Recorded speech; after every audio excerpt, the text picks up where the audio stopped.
October 19, 2002, Lloydminster, Alberta, with Treble charger. I wake up feeling like a real bag of trash this morning.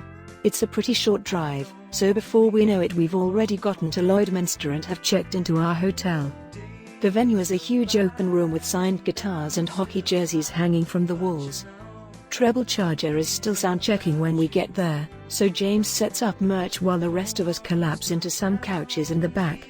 Phil and Matt crunch some numbers and Phil forgets how to multiply. I give him a short lesson on how to crack 17 by 20, but unfortunately the next math problem involves division, something that's way beyond all of our current capacity. Touring makes us really dumb. Nori inspects our equipment as we get ready to sound check. He was making fun of Phil's little amp yesterday, but today he agrees that it sounds pretty good. It's a really early show tonight, so we try and convince him that we should headline.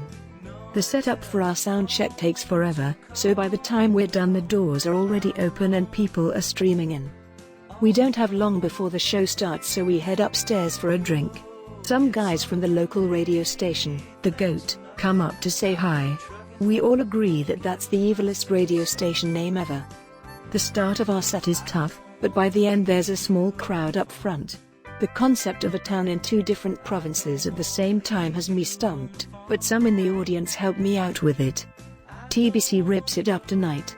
The place is totally rammed and the crowd goes nuts. Their onstage antics are at their prime.